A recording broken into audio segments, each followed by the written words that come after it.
I'm pretty sure most people that are watching this know about Mario Kart 64 on the Super Nintendo, on the Nintendo 64.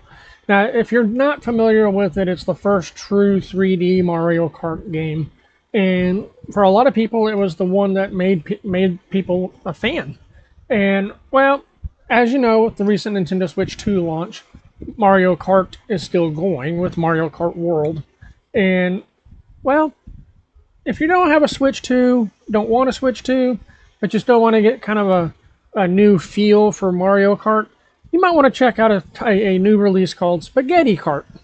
Now, what's interesting here is the Harbor Masters 64. I believe that 64 is a part of their name, so it is here now.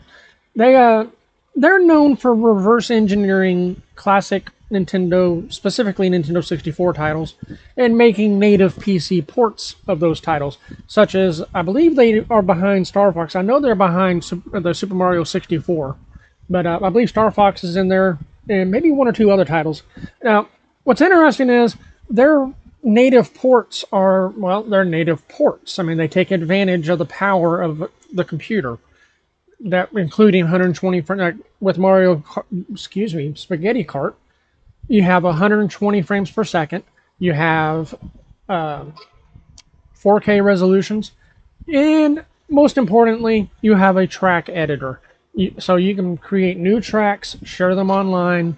You can download other people's tracks, play them. I mean, it adds so much to Mario Kart 64. It's just wild. Now, you may be wondering, can Nintendo sue them for this? And possibly, but the way they do it, you as the person SpaghettiKart is free. Like, it has no licensed Nintendo properties in it. So if you want to play, in this case, if you want to play SpaghettiKart with Mario Kart 64 assets, you have to supply a copy of Mario Kart 64 on your own. Now, what that basically protects Harbor Masters from being sued, because they're not giving anything that's Nintendo copyrighted, in this file.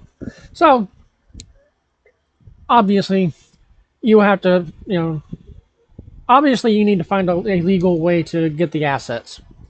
Now, there's plenty of cart dumpers and things like that you can purchase, and you can dump the assets from your own Nintendo 64 cartridge, which obviously that's the recommended way to do it. Google is the other way. Now, I mean, if you look at history, Sega versus Accolade, the courts basically ruled that reverse engineering is not illegal and it does not infringe on the copyrights and everything else of the software creator. So, with that in mind, what Harbor Masters are doing is completely legal. There's not really, I'm sure Nintendo is probably going to try to find some ground to stand, and I'm not a lawyer, so they possibly could. But as far as right now, I don't believe Nintendo has any legal standing. That's maybe things like this may be why Nintendo's going after the ROM sites and things like that harbor illegal copies of these games. That's the only defense Nintendo has in this matter. So, but either way, go to I'll have the GitHub link in the description below. Head over there, grab a copy of SpaghettiKart while it's still available, just in case.